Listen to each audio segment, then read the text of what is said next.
Inna lillahi wa inna ilaihi raji'un. Kita semua berduka, Indonesia berduka. Syekh Ali berpulang ke rahmatullah jam 8.30 pagi tadi di Rumah Sakit RC Jakarta.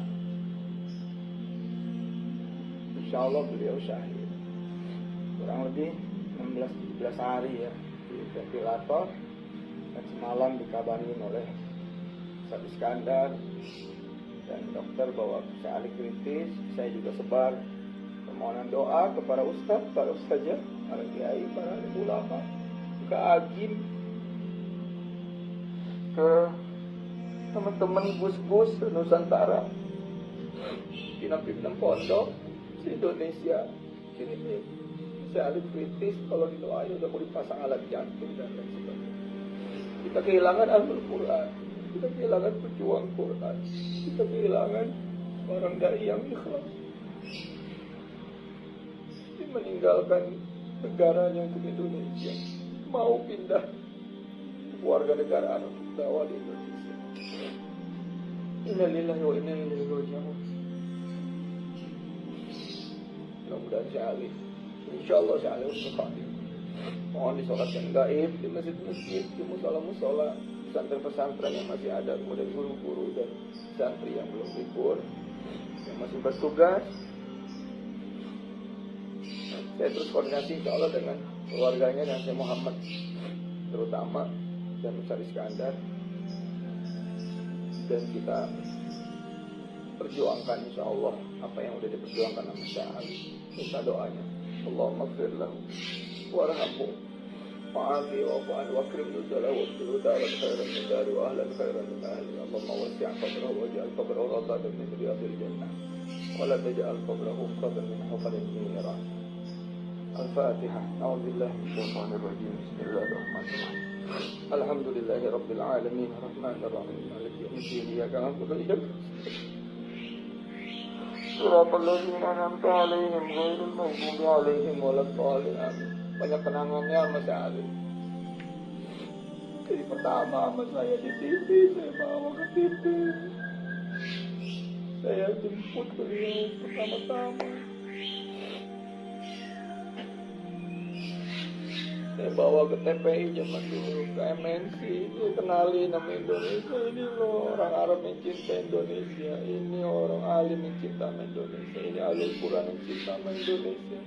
Ini Syekh Ali ilmunya tinggi tapi bisa bahasa Indonesia. Saya kaget. Waktu ke Sunda Kelapa,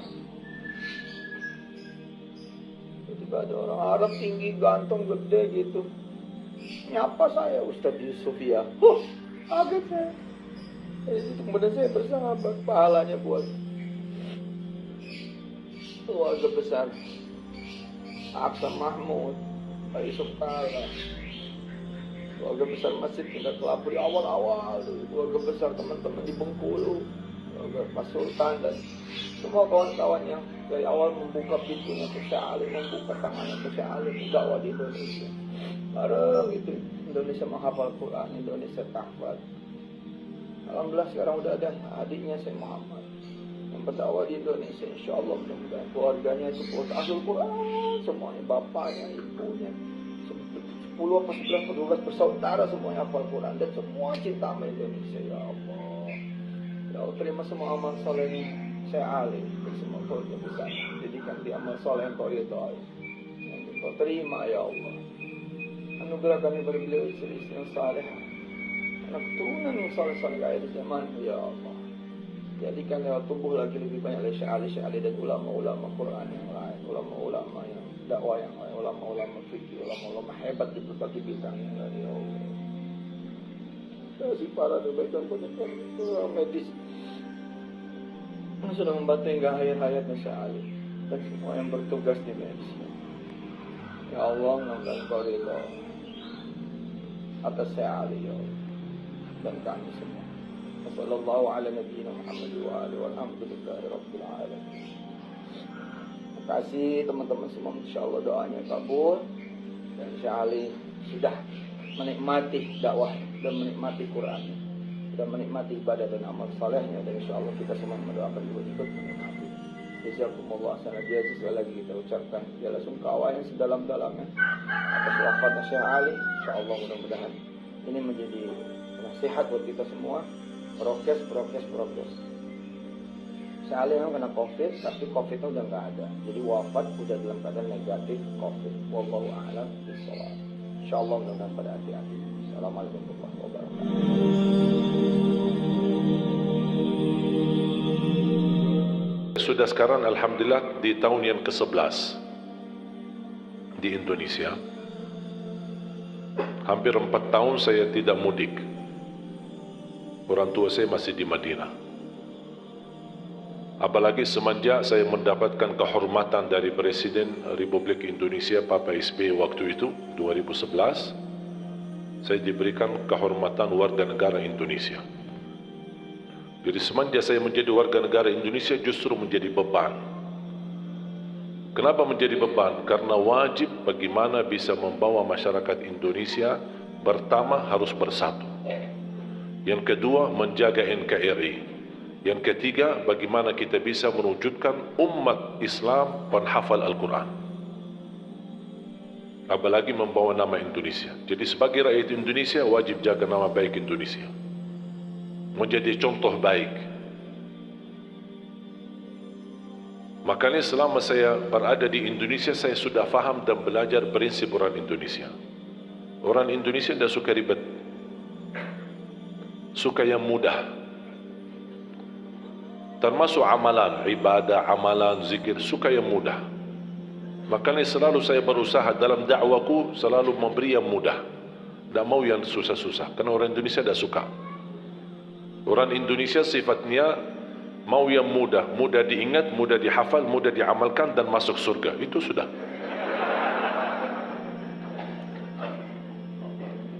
Betul kan? Makanya ketika saya setiap Ramadan bawa adik-adik saya punya saudara 12, timnas. Saya membawa adik saya, ada 5 adik kandung saya di Indonesia. Saya khususkan mereka untuk menjalani tugas mengajar Al-Quran. Karena dari 12 adik-adik saya ada alhamdulillah 10 penghafal Al-Quran. 30 juz bukan juz 30.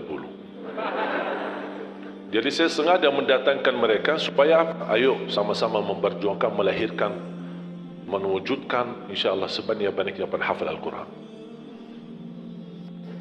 Dan saya tugaskan mereka di bulan Ramadan jadi imam tarawih. Ada yang di Jakarta, ada yang di Surabaya, ada yang di Lombok, ada yang sampai di Bali, di Kalimantan, bagi-bagi. Setiap tahun kami menghadirkan 20 imam. Ada 5 adik saya, terus yang lain-lain saudara ada atau sahabat, teman-teman, semua pemuda tapi Masya Allah suaranya bagus dan penghafal Al-Quran. Tugas mereka bukan hanya tarawih, tapi juga tadarus Quran, dan setiap masjid mereka pakai buat salat tarawih menggunakan aktivitas tahfidz, supaya jamaah bisa memaksimalkan manfaatnya bulan Ramadan menjadi insyaAllah paling tidak bisa memperbaiki bacaan.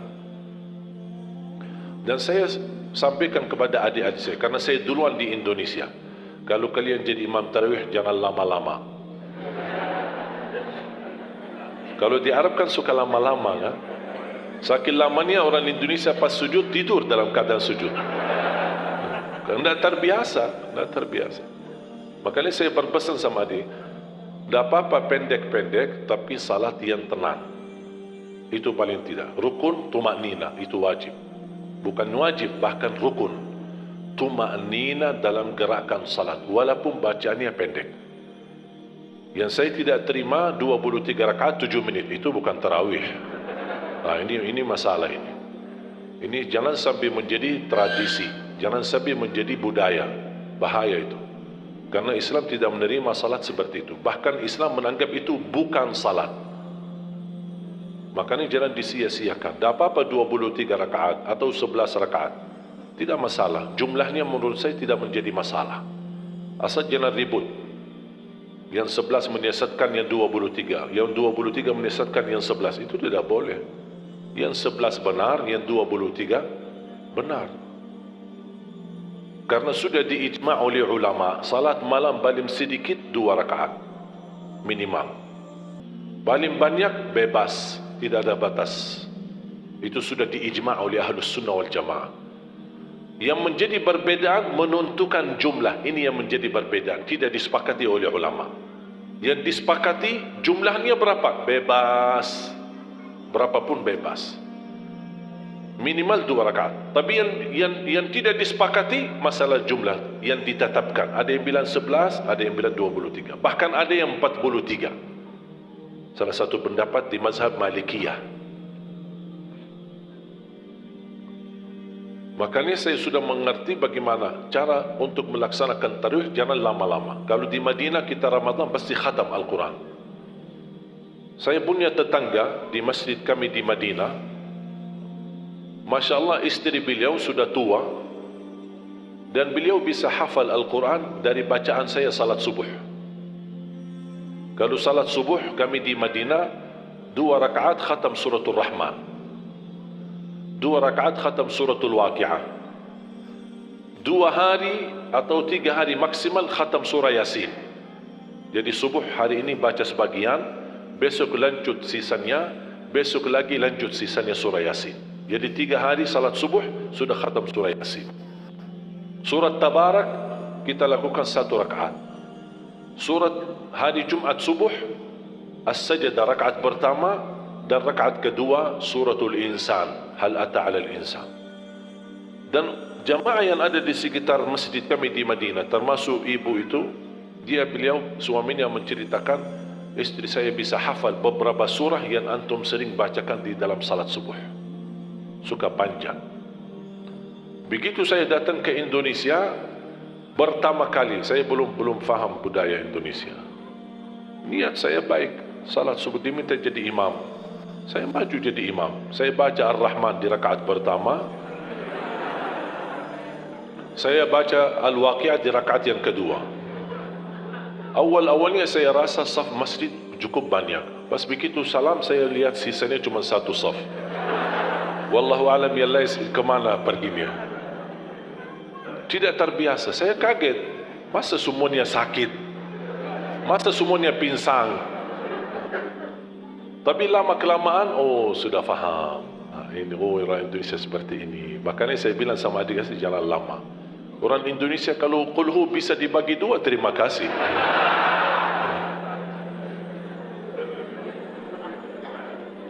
Tapi yang saya senangi di Indonesia itu semangat. Semangatnya luar biasa. Makanya saya betah di Indonesia. Saya betah bahkan jatuh cinta Indonesia. Bahkan bangga menjadi rakyat Indonesia. Sampai kadang-kadang saya ke Arab menggunakan paspor Indonesia, tidak pakai lagi paspor Arab. Saya ke bandara, antri kan imigrasi kan, saya ikut jalur orang Indonesia. Sama jemaah ada rombongan, datang petugas imigrasi, ngapain kamu di sini? Sana kamu di sana sama orang Arab, sama orang Arab. Saya ikutin, saya pergi ke sana sama orang Arab, sampai bertemu dengan kaunter imigrasi. Dia ambil paspor, lihat, kok orang Indonesia, ngapain kamu di sini? Pak, ya kok serba salah. Yang tadi suruh ke sini, Bapak di sini, kenapa kamu di sini? Jadi gimana ini? Pas dilihat, baca namanya Arab. Terus ini gimana ini? Tanya, kok paspor Arab ya? Kamu dari mana? Saya dari Indonesia. Yang benar dari mana? Dari Indonesia. Masa dari Indonesia mancung?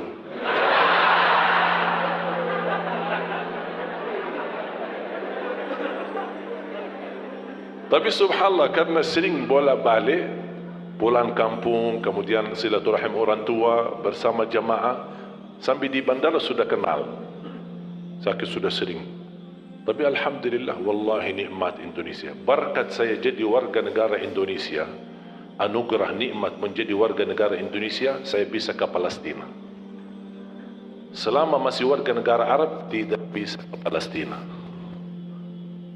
Bahkan alhamdulillah dapat karunia luar biasa, karunia dari Allah, hadiah dan nikmat besar dari Allah. Ketika saya pertama ke Palestina dan pertama kenal imam besar Masjidul Aqsa, malah beliau dorong saya menjadi imam salat maghrib dan isya di Masjidul Aqsa.